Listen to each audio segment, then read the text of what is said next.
Hello, friends. How are you all? Hope you guys are doing very well. Your Silencious Roamer is back again with a new video, with a new trip. Guess what? This time we are going to Kalanai Dam. Please do stick to the video, friends. Watch it till the end. A brief history has been presented by me. Please do like, subscribe, and keep roaming.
So here it is.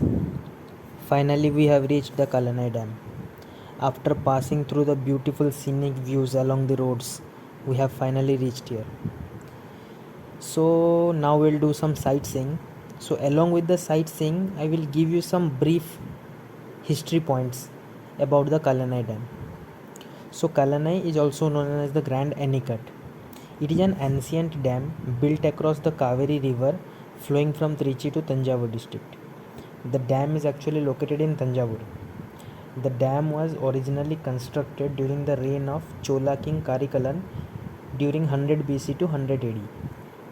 Generally, the dams are built for electricity generation, or you can say water storage, etc. etc.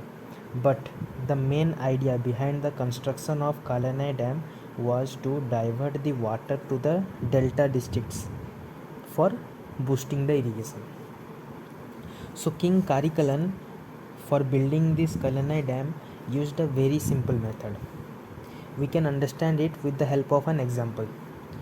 Consider yourself sitting on the seashore with your legs stretched onto the water. Once the waves come, it will carry the sand onto the side of your legs, and due to this, your legs are immersed into the sand. The very same principle has been used by Karikalam. What he did was he put the rocks directly onto the flowing river, and the sand bed at the bottom, they gave the huge strength and stability to these rock structures, leading to the formation of this dam. So after the Britishers came, they did the remodeling of the dam, and it was done by Captain Caldwell in 19th century, because he found out that large volume of the water was simply going to Kolidam, leaving a very less volume of water for irrigation. So what he did was he raised the dam stones to a height of 69 centimeter, which increased the capacity of the dam, further leading to increase in the facilitation of irrigation. After Caldwell, Major Sim proposed the idea of under sluices across the river so as to prevent the formation of the silt. So these are some of the historical brief points. Now let us look up the geographical points about the Kaveri river. So Kaveri river, it splits into two parts, Kaveri and Kolidam before Kalanai, and these two parts they form the island of Srirangam before joining at Kalanai. Downstream of this Kalanai dam, the Kaveri river, it splits into four streams: Kolidamaru, Kaveri, Venaru and Puthuaru. So these are some of the points, friends, that I could gather up from different areas about the Kalanai dam. Hope you enjoyed the video. Now it's time for us to return.